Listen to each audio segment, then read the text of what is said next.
comment.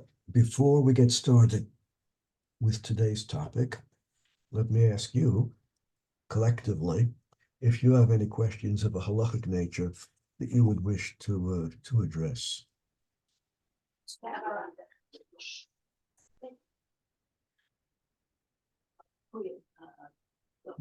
No special issues? Okay. I'm going to mute all and get the stuff on the screen.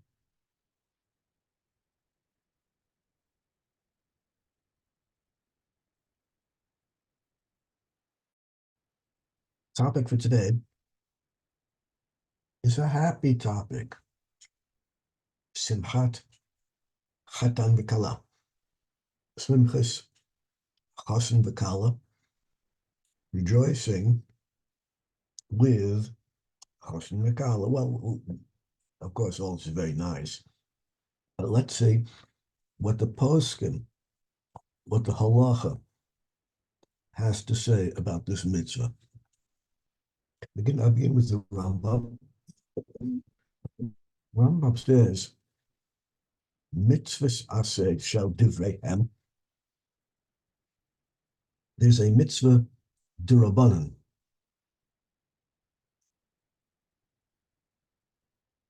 I just want to check whether the is the recording going? Yeah, the recording is going. It's a mitzvah midivreihem, a rabbinic mitzvah. There's 613 Torah mitzvahs. There's also a number of rabbinic mitzvahs like Hanukkah and Purim. One of the rabbinic mitzvahs is levaker cholim, visit the sick. Well, that's good. Linachem avelim, comfort mourners, is fulfillment of a rabbinic commandment. Lotzi omet, burying the dead. L'hachnis Kallah, to arrange, usually through financing, to arrange for a Kallah to get married. Lilavot orchim, to accompany your guests. When a guest leaves your home, you should accompany the guest as he or she leaves your home. Litasek b'chol tzorchei kavura, mitzvah d'Rabbanan, to engage in everything involved in burial. Leset al katef, carry the coffin on the shoulders. Leilech lefanav, to walk in the funeral procession. Lispod, to eulogize. Lachpor, digging the grave. Likbor, burying the person, the deceased. All of these are rabbinic commandments. V'chein, and similarly, l'sameach hakala v'chatan, similarly,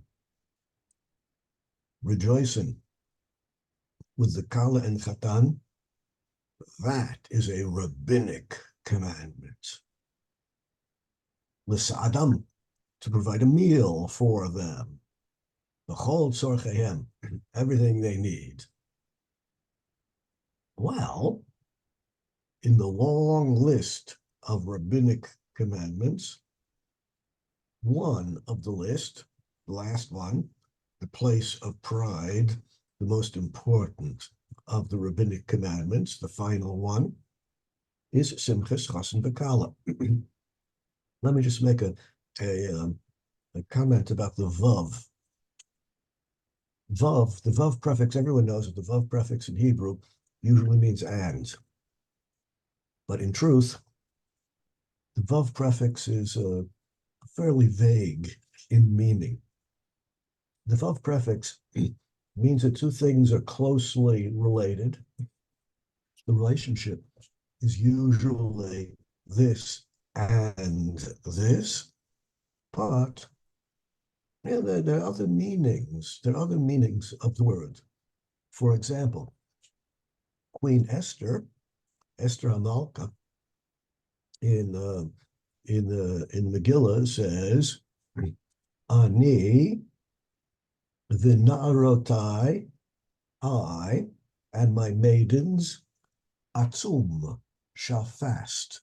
Right, that was the institution of Tainus Esther, which we still observe every year before Purim. Tainus Esther, Ani v'na'arotai, I and my maidens, we shall fast.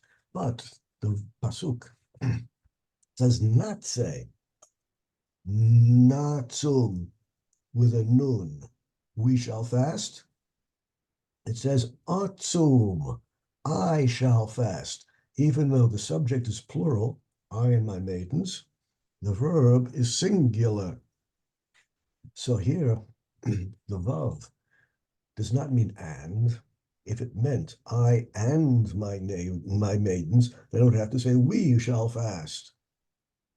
Here, the vav means together with. I, together with my maidens, I shall fast. Well, you see the vav can mean with or together with, and that's surely the meaning here. The mitzvah is not to be misamech Kallah and to be misamech Chatan, but rather to be misamech Kallah v'Chatan together. Elu hen gemilas chasadim shebgufa.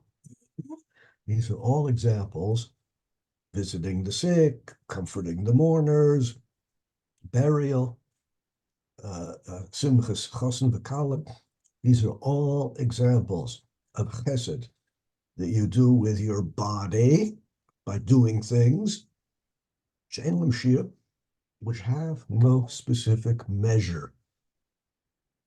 But most mitzvahs have a certain measure to them. You eat matzah in Leil HaSeder, there's an amount of eating that you're supposed to do. That's true of most mitzvahs. These mitzvahs, including Chatan v'Kallah, have no specific shi'ur, no specific amount of rejoicing which is required. The smallest amount is a fulfillment of the mitzvah, and there's no maximum amount. Any rejoicing that you bring to the Chatan v'Kallah would be fulfillment of the mitzvah. Af al pi shekol mitzvahs medivrehem, even though all of these mitzvahs, visiting the sick, comforting the mourners, rejoicing Chatan v'Kallah, even though they're all medivrehem, midirabanan, harei hen bichlal, they're all included in the verse, v'ahavta l'recha kamocha, love thy neighbor like thyself. Now, this is a terribly important idea.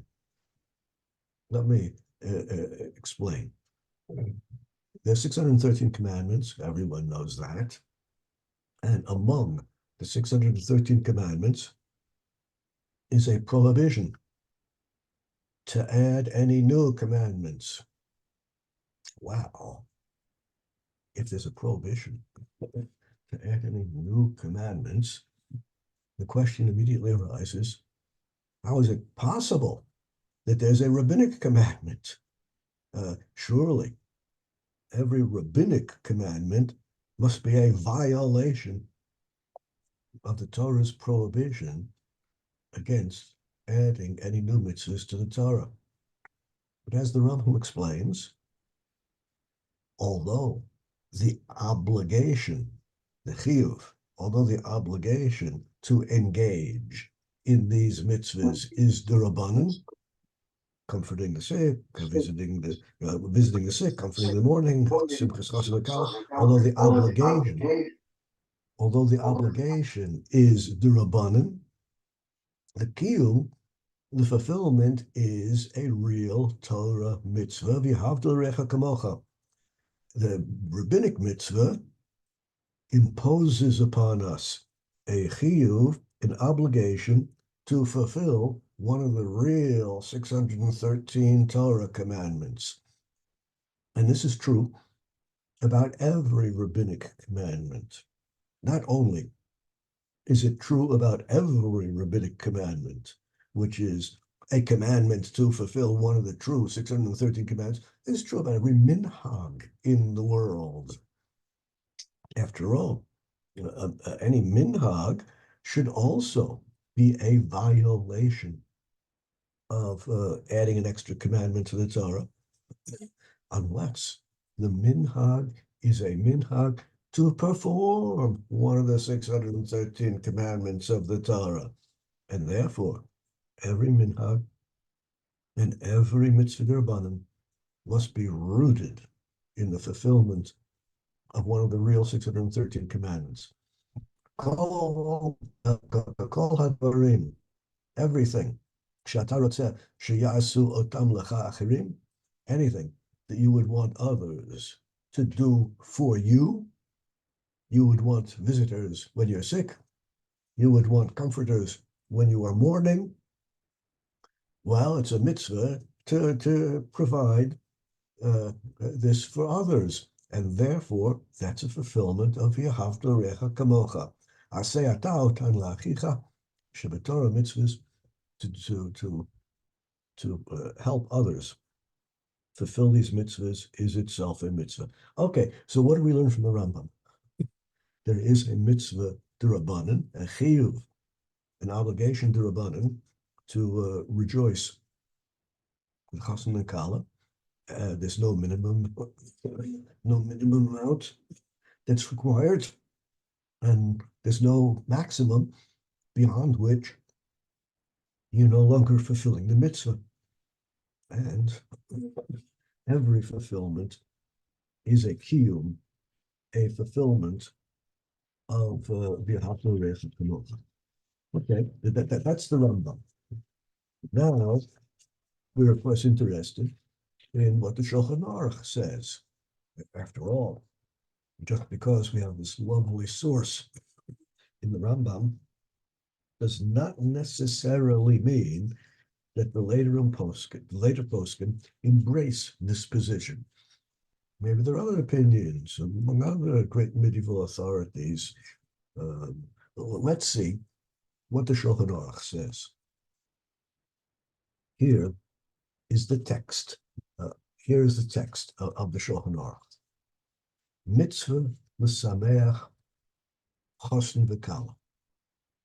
It's a mitzvah to rejoice with the chosn and kallah together. Lirkod lifanea, to dance in front of her. Doesn't say anything about dancing in front of him. The mitzvah, according to Shulchan Aruch, is to dance in front of her. Lomar, to say, he na'av hasudah. Say, she is beautiful and kind. Just like it says in the verse, Tisa chen v'chesed. She is beautiful and kind. Afilu ein hana, even if it's not true, even if she's not so beautiful. And hard as it is to believe, I've been told, never actually seen it myself, but I've been told that there are women in the world who are not beautiful. Don't know exactly where they're hiding, but apparently there are such. Doesn't matter. You're supposed to say she's beautiful. Hagar, the Ramah, the Ashkenaz posek adds, Matzinu, we find Rabbi Yehuda bar Eloi, the great rabbi in the Gemara, he used to dance in front of the bride. Mevatlan Talmud Torah. And he would do that instead of learning Torah. He would cancel his learning session in the Beis Midrash to go and dance in front of the Kallah. Simchas Chosin B'Kallah is more important than Talmud Torah. Achnasat Kallah Chuppah, getting her married, bringing her joy, is more important than Talmud Torah.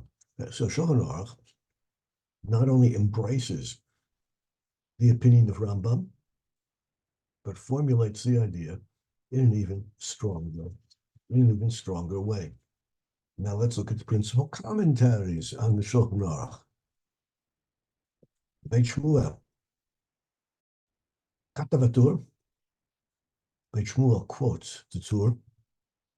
Kol hanehene Mesudas Chassid v'Kallah. Anyone who enjoys the meal served at the wedding, that means anyone who eats at the meal of the wedding, ve'eno misamcho, but he does not bring him joy, he does not rejoice with him, with the chassan, over b'chamisha kolos, guilty of violating 5 principles. Mezalzel b'chamisha kolot. According to Rashi, it's not actually an aveira, a sin, failing to bring simcha to the chassan. It's a zilzul. It's a disrespect of 5 principles. Well, a violation of 5 principles, a disrespect of 5 principles. No, not a big difference between them. Sheberech b'hen HaKadosh Baruch Hu et Yisrael. There are 5 principles. We'll come to them presently, which HaKadosh Baruch Hu used to bless the Jewish people. And since the Shulchan Aruch says over, so someone who fails to bring simcha to the chassan is guilty of being mavatal mitzvahs aseh, and you have to do tshuva. Kevan sheyesh kan rak kolot v'lo isur. Rashi, on the other hand, holds that it's not actually an isur, failing to bring simcha. It's just a zilzul, a disrespect. Well, there's not a big difference between them. Now, the Beit Shmuel quotes the Prisha in his commentary on the Torah. Dafka mishneh neveino b'samcho hu oved. This violation of the 5 principles, which we haven't come to yet, the violation of 5 principles applies to someone who ate at the Suda. Someone who did not partake of the food and didn't bring simcha is off the hook. On the other hand, someone who partakes of the food and fails to be misameach, that's the person who's guilty. Aval misha eino sham eino over. If you're not even present, if you didn't go to the chasana, well, you're not guilty of anything. There's no chiyuv to attend the chasana. If you do and eat the food and you're misameach, the chasana Kallah, then you've done the mitzvah. If you go and you eat the food and you fail to be misameach, then you're guilty of violating the principles. Mi lashon haposkim katvu mitzvah l'sameach mashma mitzvah sheyeled yilech l'sham. The Prisha admits that the terminology of the Gemara mitzvah l'sameach implies that there's a mitzvah to go to the chasana to attend. He acknowledges that that's a possible, plausible understanding of the Gemara. It's a mitzvah to go, but his opinion is, nope, there's no obligation to go, but once you're there and participating in the meal, then you have to be misameach. Well, let's see what the Achronim have to say about this. Tiv Hidushin was written by Reb Aryeh Leib Tzins. Reb Aryeh Leib Tzins was the Rebbe, the Chidush Erim. Rebbe was the first Gera Rebbe, the founder of the Gera dynasty, probably the largest Hasidic group in Poland, well, still today, the largest group. And the Chidush Arim was his disciple. The Ramaria Leibtzins, whom we're about to quote, was not Hasidic. And indeed, the Chidush Arim, when he was the disciple, was also not Hasidic. Chidush Arim converted to Hasidism only after he left the Beis Midrash of Aryeh Leibtzins. In any event, let's see what his non-Hasidic Rebbe had to say about the issue. He quotes the Prisha that we just referred to, quotes the Beis Shmuel that we just referred to, and concludes as follows. The Beis Shmuel, katav l'shon haposkim. The Beis Shmuel is just copying the words of the poskim. Mashma, implying according to the words of the poskim, taken literally, mitzvah l'sameach chosin v'kallah, then you have to go to the wedding to bring them joy. Lani Adati, in my humble opinion, I'm appreciating a cholik bazeh, even though the Prisha seems to disagree and hold that the obligation of bringing joy falls only upon the people who are eating, even though that seems to be the impression given by the Prisha. Pshita, it's obvious. It's obvious that anyone who is misameh chosin v'kallah has fulfilled a mitzvah, whether you eat or not, although there seems to be this machlokes, this disagreement about whether or not eating is important in establishing the obligation of simcha. That's really irrelevant. Everyone should do it, whether you eat or not. Ella, eino over b'chamisha kolos, im eino nehena, ve'eino sham. If you fail to attend, then you're not actually guilty of violating the 5 principles. Now, I've spoken about the 5 principles over and over and over again. What are the 5 principles that everyone is referring to? Well, it's all in Sefer Yirmiyahu. Sefer Yirmiyahu, the Navi, is looking forward to the rebuilding of Yerushalayim, where there will be great simcha, and these are the words of the Navi.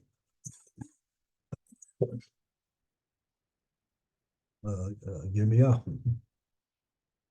Kol Hashem, Od Yishama, B'makom hazeh asher atem omrim charev hu, in this place, which is now desolate, Yerushalayim in those days, me'ein adam, u'me'ein behema, desolate, no people, no animals, nothing there in Yerushalayim.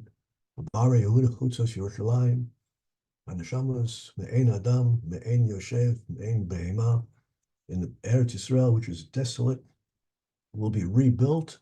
Kol sason, v'kol simcha, kol chatan, v'kol kallah, kol omrim, hodu et Hashem tzva'o, ki tov Hashem, ki la'olam chasdo, mi'irim toda beit Hashem, ki ashiv et shvus ha'aretz, ki v'roshana ama Hashem.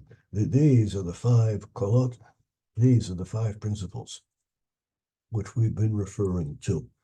And in order to be zocha, in order to have the merit of seeing Yerushalayim and the Beis HaMikdash rebuilt in its splendor, well, you have to be able to be misamech, you have to engage in Simchas Chosin v'Kallah, and that will give you the merit that you will participate, that you will witness the simcha, the rejoicing of the rebuilding of the Beis Hamikdash. The Lavush, Rav Mordechai Yaffa, who was the great Talmud of the Ramah, explains it like this. Over b'chamisha kolos, someone who's not providing simcha for the Chatan and Kallah is guilty of violating these 5 principles. Klomar, this means lo yizkeh le'elu chamisha kolos b'nechamas Yerushalayim. If you fail to be misameach Chatan and Kallah, then you will fail to see the redemption of Yerushalayim and the building of the Beis Hamikdash. Dichtiv, because that is what Yirmiyahu Hanavi says. Kol sasan, kol simcha, kol chasan v'kala, kol omrim hodu et Hashem, in the rebuilding of the Beis Hamikdash. Now, one of the strange ideas that flies through my brain occasionally, all kinds of strange ideas. Here I expose one of my strange ideas to you. I often wonder, is it possible that Chazal, the great rabbis of the Mishnah and Gemara, is it possible that Chazal meant exactly and precisely what they said? Of course, anyone who studies a sugya in the Gemara very carefully, someone who devotes many hours and much effort to understanding a Talmudic passage, will eventually come to a deep and profound understanding, which is miles away, kilometers away, from what the simple text says.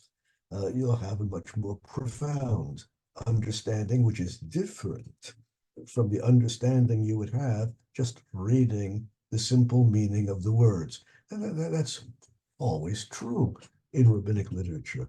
It's great, it's very profound, there's great depth to it.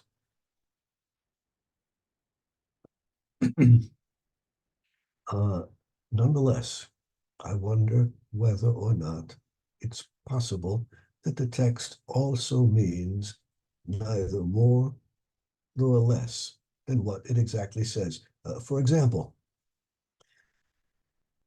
it says in the Gemara that someone who takes money, someone who accepts a salary to blow the shofar on Rosh Hashanah, it's permitted to accept a salary to blow the shofar on Rosh Hashanah. You have to be paid before or after Rosh Hashanah, but there's no prohibition to accept payment for that.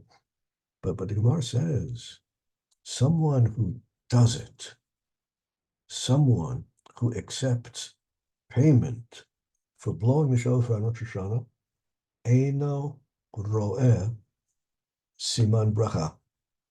That person does not see any bracha. Let's get that typed on chat. Eino ro'eh siman bracha. Anyone who takes money will see no bracha. Many people think this means that the money you get is not going to be a source of blessing for you. That's what many people think it means. But in my obstinacy, I wonder whether or not that Chazal could have meant just what they said. Someone who accepts payment for blowing the shofar on Rosh Hashanah apparently does not understand, does not perceive, has not internalized the kedusha, the sanctity of Rosh Hashanah and the mitzvah of the shofar. Anyone who understands the kedusha, the sanctity of Rosh Hashanah and blowing the shofar knows that it's a great mitzvah that he is doing or that she is doing. And of course, you do it because of the greatness of the mitzvah. No money involved. Someone who does not perceive, someone who does not understand, someone who does not internalize the kedusha of Rosh Hashanah is blind to matters of spirituality, is blind to the power and profundity of mitzvahs. And that person, eino ro'eh, does not see the bracha in the money he gets.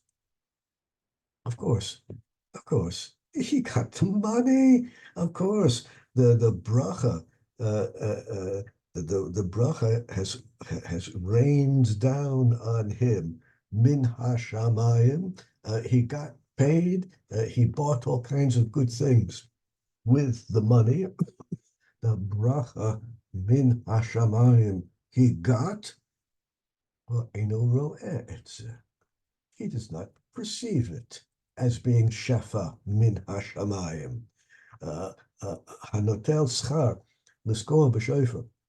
Someone who takes cash payment to blow the shofar is blind, does not see the ruchnius, the spirituality of the performance of the mitzvah, and that person will also not see, will not perceive, will not understand that all the good things that he got from the money, all the shefa, all the abundance which came down to him min hashamayim is just that, a bracha min hashamayim. He won't see that that's what it is. Maybe Chazal meant exactly what they mean. And in this case, someone who fails to be misameach chasen b'Kallah, someone who does not see, does not understand, does not perceive, cannot internalize the spiritual value of the chasana. That person, even if he or she sees the rebuilding of the Beis HaMikdash, will not see it as being, will not view it, will not think of it as being a great spiritual event. That's a person who's blind to ruchnius, who's blind to spirituality. Let's go one step further. In surveying the commentaries on the Shulchan Aruch, Taz, inside margin of the Shulchan Aruch, comments on what the Shulchan Aruch said. They're called lefaneh, to dance in front of her, lamar, and to say she's beautiful and kind. Mashma, this implies the ha'amira lav hainu rikud. This implies that dancing and verbal praise are two different things. Lirkod, one should dance, ve'lomar, and one should speak out the praises of the Kallah, two different things. There's no simple meaning in the Shulchan Aruch. But Rashi, on the other hand, says no, they're one thing. The rikud, the dance, is an expression itself. Dancing expresses your feelings. Dancing expresses, demonstrates what is in your heart. Dancing demonstrates what is in your mind, and therefore that's the speech. You don't actually have to say the words. That's the way Rashi understands it. But according to the Taz, the Shulchan Aruch requires two separate things: dancing, and also the verbalization of the praise. Mata Moshe, written by one of the great poskim in the 16th century. His name was Moshe Mat, which is very unfortunate spelling in Hebrew. I don't know why. It was spelled with a taf. You know, if I were the founder of the family, I would probably want to spell it with a tet. But well, in any event, that's the way it's spelled. The rule is like this: words which are adopted into Hebrew, or names which are adopted into Hebrew from foreign languages. The basic rule is like this: if in the original language there was a T, or in Greek a tau, and in Hebrew you get a tet. If in the original language, French, German, English, whatever the language was, Greek, if in the original language it was a TH, theta, then in Hebrew you get a taf. Think, for example, of the English word mathematics. The first one is a TH, math. The second one is simply T, mathematics. And therefore, in Hebrew, the first one will be a taf, and the second one is a tet, right? Mathematica. That's the basic rule. And until quite recently, this rule was followed rigorously in the spelling of names, where names came from foreign languages. For example, the name of the Satmar Posek is still spelled Resh Vav Tet Hey. You have it on chat. Well, it's the English name Roth, or the as it's spelled in German, Roth, Roth, and therefore he has the tet and the hey to represent both letters, even though the hey is not pronounced at all. In any event, Moshe Mat, the original name was probably Math, Math in the European, in Polish. Let's see what he had to teach us. We have to know. Lama Amar Katuv. Why did the verse refer to Masos Chosim and Kallah? Why does the verse refer to the happiness, the joy of the Chosim with the Kallah? Lo Hizkir Simchas Chosim. The verse only mentions the Simcha of the Chosim. Masos Chosim ala Kallah. It's the Chosim who is rejoicing here. Well, why does the verse not mention the rejoicing of the Kallah? Gam Rabbi Chelbo, lo amara kohanen hamasudas chosin ve'eno samcha. The Gemara says, anyone who partakes of, anyone who enjoys the wedding meal and fails to bring simcha to him, the chosin, is guilty of violating all the principles. Why does he think it's important only to be misamech the chosin? Lo hizkir sheyesh l'samech kallah.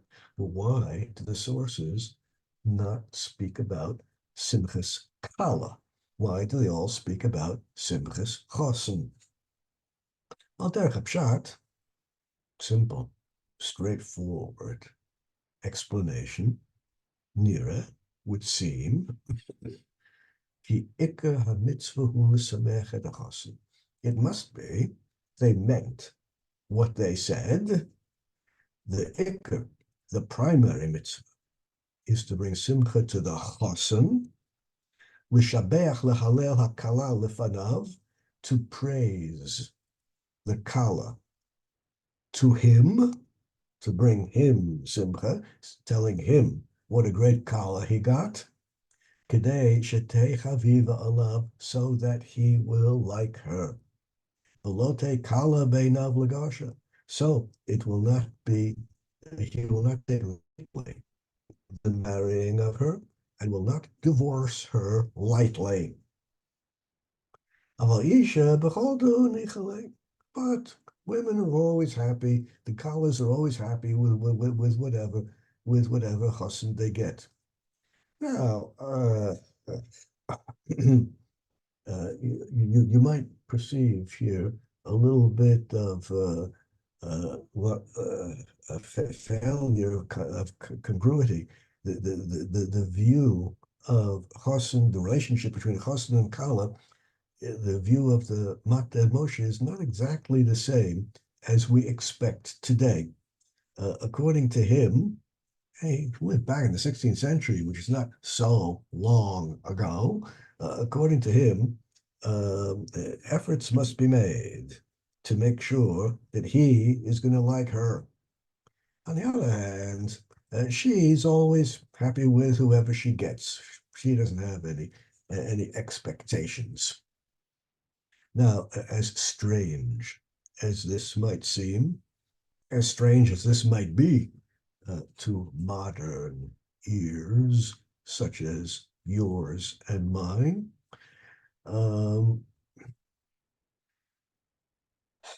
beginning around 200, 300 years ago, shortly after the time of the Mated Moshe, there was a fundamental shift in the paradigm of marriage.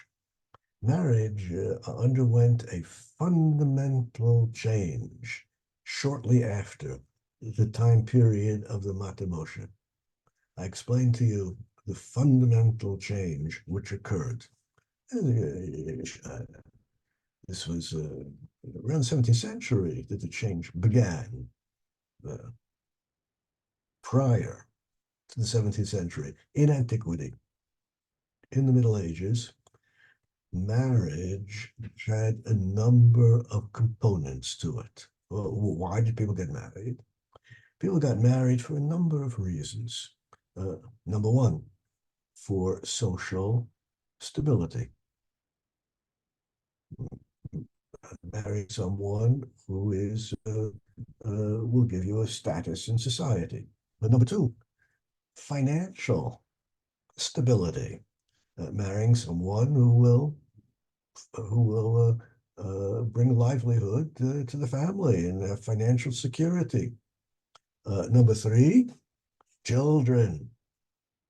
In antiquity and in the Middle Ages, they did not have pension funds. They did not have bituach leumi. They did not have social security. In antiquity and in Middle Ages, if you did not have children to take care of you in your old age, there was no one who would care for you. One of the important purposes of marriage was to produce children.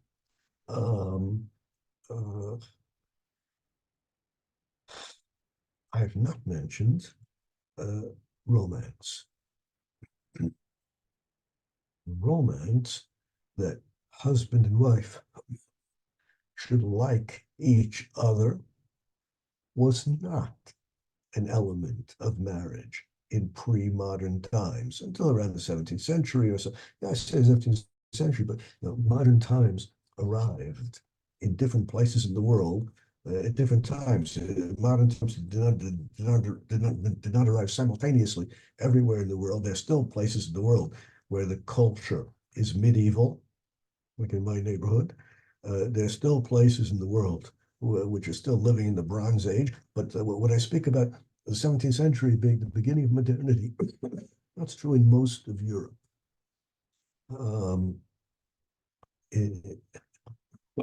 All of a sudden, in modern times,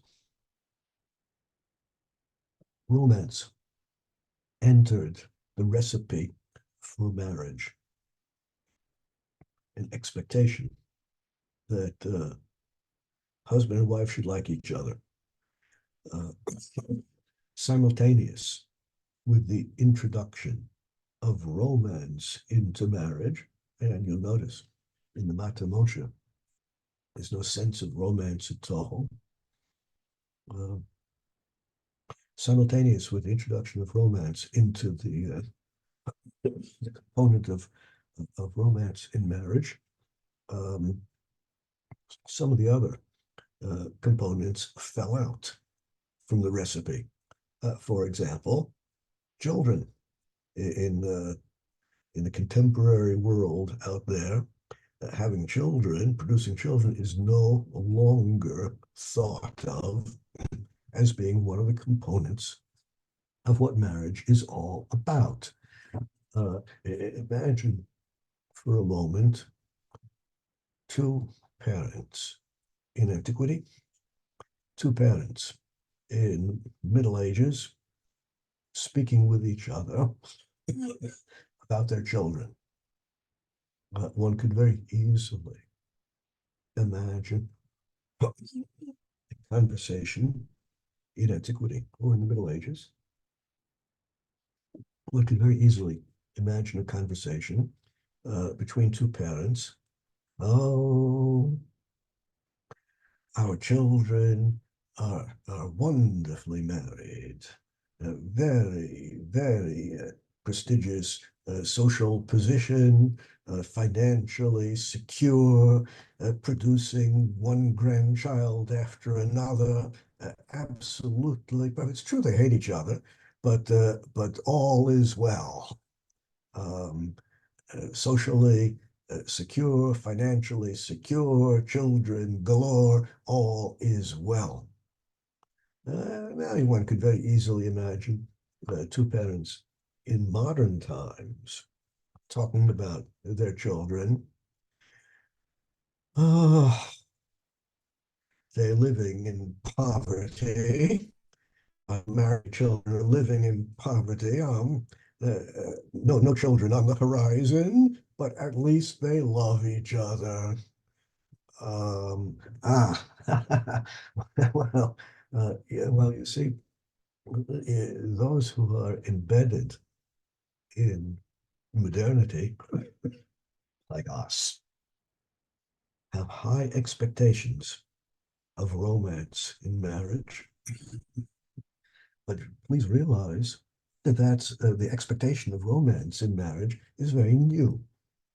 Until quite recently, in the 17th century, no one had these expectations. I do not wish to say that husband and wife never loved each other in earlier times.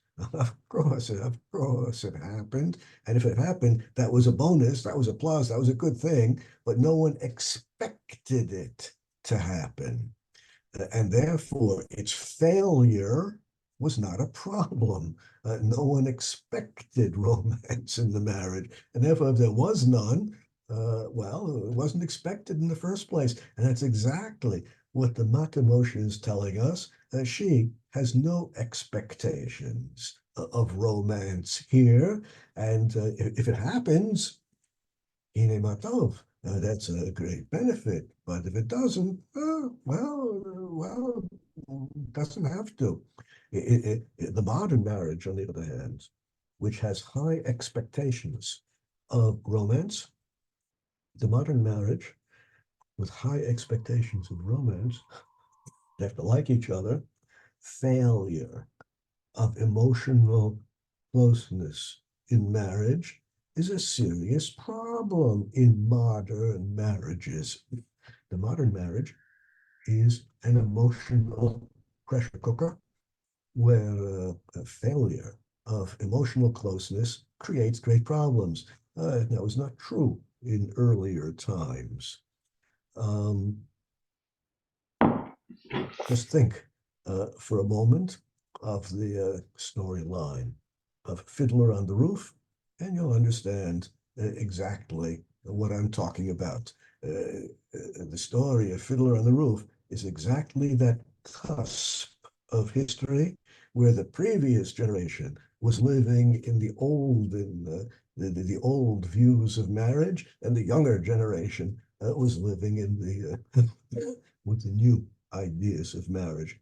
Of course, if everyone's on the same page, so it works out well. But if you have a generational conflict, then of course you have tensions such as in Fiddler on the Roof. Okay, that's the Makdama. Fink, I'm so And sorry to yes, interrupt. Would you mind just translating that phrase again, please? which phrase? Is there something in another language?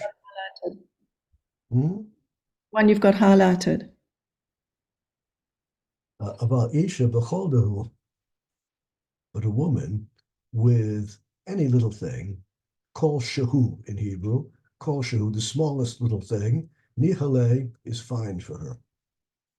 Thank you. Women have no expectation in marriage. Well, as far as a relationship between husband and wife, they have no expectations. But what they are expecting, they're expecting children, social status, and financial security. Shmuel, whom we met before, says Loma Shehi Na, the mitzvah, is to say she is beautiful and kind. Even though there's a verse in the Torah, it's hard to believe this. According to the Beis Shmuel, there's a verse in the Torah, believe it or not, which says Midvar sheker tirchak. You're not supposed to lie. There is such a verse in the Torah. Now, this is a mitzvah which deserves very careful study, and in Yitzhak, on another occasion, we're going to have to define exactly what constitutes a sheker, a lie, which violates the mitzvah. But lying is apparently something the Torah doesn't like. It is midvar sheker tirach. You're not allowed to lie. If so, how can there be a halacha in the Shulchan Aruch that you're supposed to say she's beautiful if she isn't? Yesh l'teretz. We have to explain this. She na'ah b'ma'aseha. When we say she's beautiful, we don't mean that she's physically beautiful. We mean her actions are beautiful. She behaves in a beautiful way. So if there's an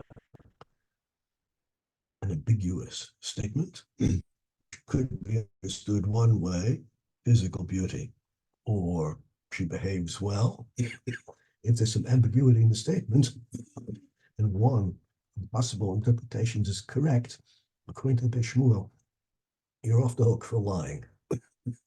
The Halkas Mechoikik says,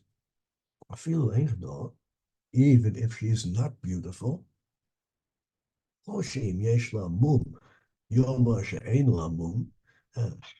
that doesn't mean that if she has a defect, a hair or lip, you say she doesn't have a defect, she doesn't have a hair lip. That's a total lie. You can't totally lie. Rak Yomar Stam, Shina. Just say, in general, she is beautiful. The Hucha Chesed Mashuch Aleha, and she's very kind. Let's see the approach of the Chavas Yair. The question that he was asked, Tzur b'Morabanu, a Talmud Chacham, Charif Baki, knows a lot of Torah. Matmid studies industriously. Yodea Nagan, but also knows how to play instruments, musical. Kalamine Zemer, can play several instruments. Sha'alim Arashut Biyado, and again, the Pino, is he allowed to play the violin? Lifnei Chosin Kallah, before the bride and groom, Chatan Chuppah, as they're marching to the chuppah, can he play the violin? Or at the Suda, can he play the violin? Oh, Nema, or should we say, Asurlo, is prohibited to do that. Prohibited to to denigrate himself, prohibited from embarrassing himself by being a mere musician. He's a Talmud Chacham. Maybe he should not be allowed to embarrass himself that way. But Nekvod Tarato, maybe playing the violin would be undignified for a Talmud Chacham. True. It seems, apparently, the Talmud Pluxus Derolasa. It depends. There's machlokes, disagreement among the great rabbis. What were the opinions of the rabbis? Tata Rambam wrote, Gabe Zocken, the Enechvik Vodo, a Talmud Chacham who would not be dignified for the Talmud Chacham to do this or do that. For example, and the specific example of the Rambam is Hashavas Aveda, restoring lost property. If it's not dignified for the Talmud Chacham to bend down and pick up something from the ground and run after the person who lost it and restore the lost property, if it's not dignified for the Talmud Chacham, im Baal Nefesh hu, if this Talmud Chacham is Haredi, if this Talmud Chacham is in general very mahmir in performing mitzvahs, Yachmir v'yashiva veda, he should be machmir in this as well, and restore the lost property.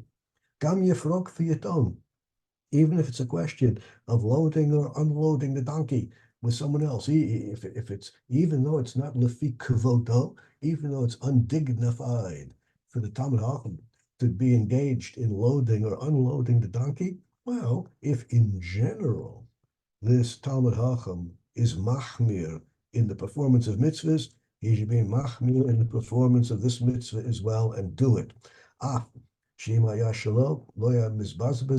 For himself, he would not lower himself.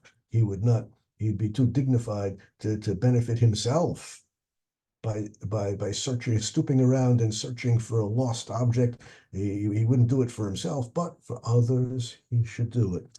For loading or unloading his own donkey, it's not dignified for him to do it. He wouldn't do it for himself, but for others, he should do it. That's the opinion of Rambam. Rosh Cholek, Rosh disagrees.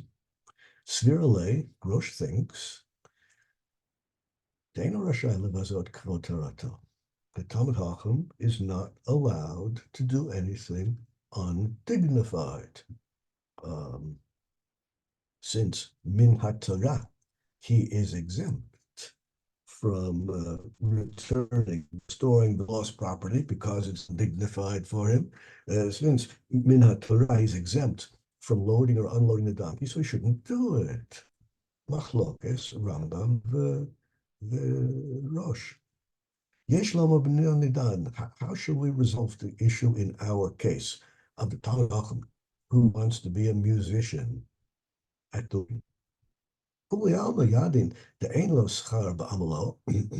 everyone knows that he's doing it not for the salary. Shu also L'Shem Shemayim. Everyone knows that he's playing the violin L'Shem Shemayim to do the mitzvah of Chassan v'Kallah. Ein bo shum nidnud chshad, no objection whatsoever. Lama ne'asar lo, why should we prohibit this? Kach nireli, it seems to me, to shari, it's permitted, not only permitted, mitzvah rava, it's a great mitzvah. That's surely according to Rambam. Divrei Rosh, einam rak b'dvar mitzvah shu bein adam lechavero. The perpetuates is Zokin, the Talmud Chacham. The Rosh, who prohibits the Talmud Chacham from doing anything undignified because it's a violation of the honor of the Torah. The Rosh was speaking only about mitzvot ben adam lechavero,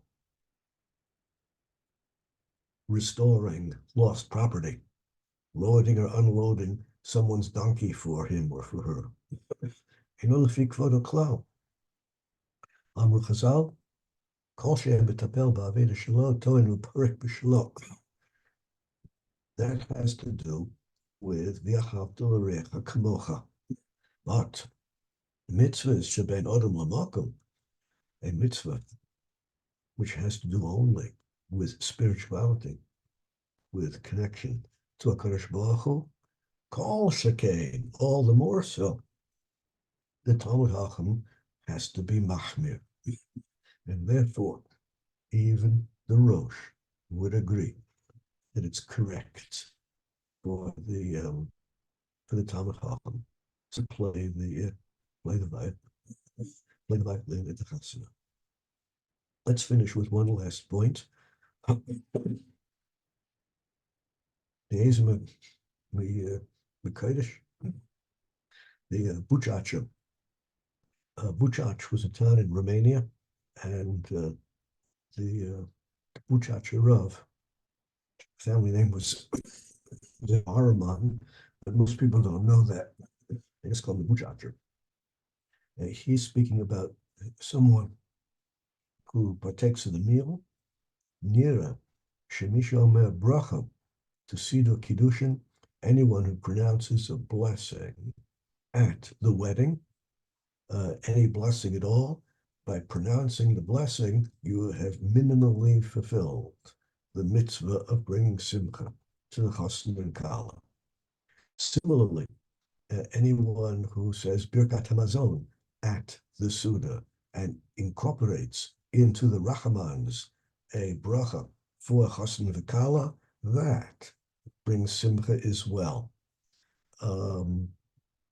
Similarly, Hanizhar lehoshit gam lechasen ezedvar ma'achal, just bringing some of the food to the Chatan v'Kallah, or meraked, dancing lifnei hakala, or saying some bedichusa, anything saying something which is humorous and will bring joy to the Chatan and Kallah. Any little bit is a fulfillment of the mitzvah of Chatan and Kallah, and therefore a kiyum, a fulfillment of the mitzvah.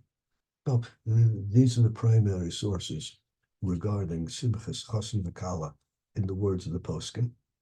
We're going to pause with this at this time. I wish you a good week, a safe week, eventually a Shabbat Shalom, and look forward to seeing you all again next week. תודה רבה, רב פינק. Thank you. Thank you very much, Reb Shlomo. Thank you.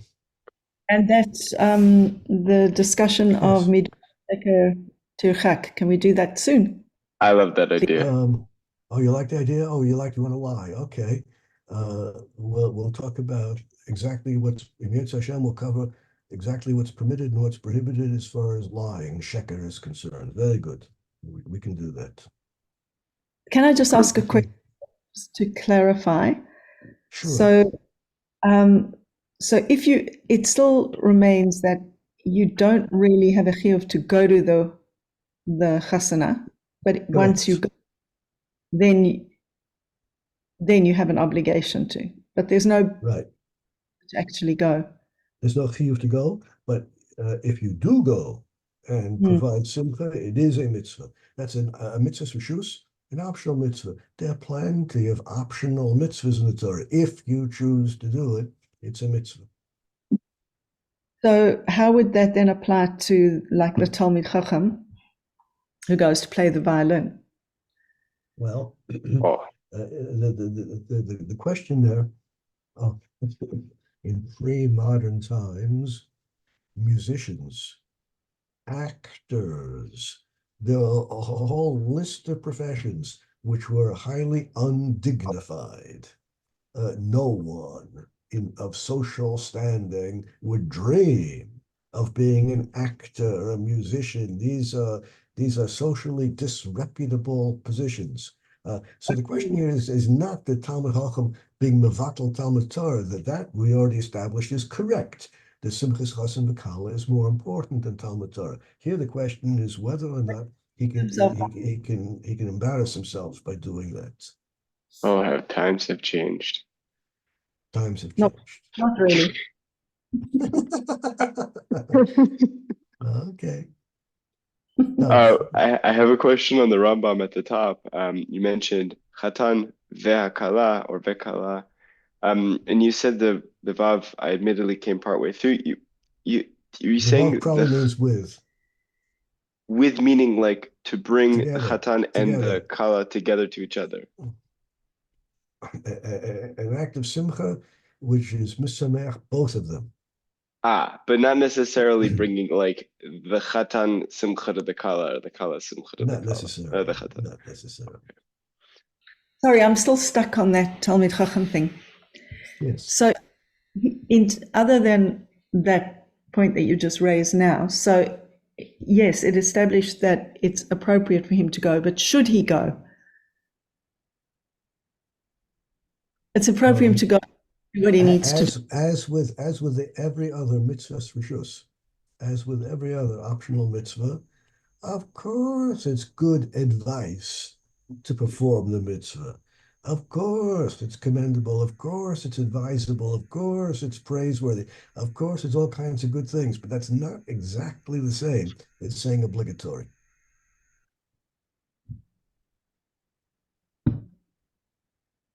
Jody, do you have a violin act that you've been hiding from us? That's not the only thing lacking there, Shmuel.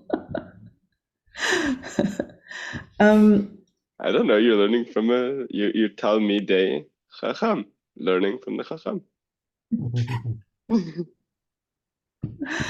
Rab Fink, what is the exact literal meaning or origin of the Tzurba de Rabbanan? No one knows. There are many words in many languages, the origins of which are mysterious. This is one of them. Tzurba, meaning Talmud, does not have a cognate in any other known Semitic language, and exactly where the word comes from is a little bit of a mystery. Thanks. I lost it. Which word? Tzurba de Rabbanan, the disciple of the rabbis. No one knows where it comes from. Okay. Have a good week. Until next time, shalom, shalom. Chodesh Tov, Shabbat Shalom.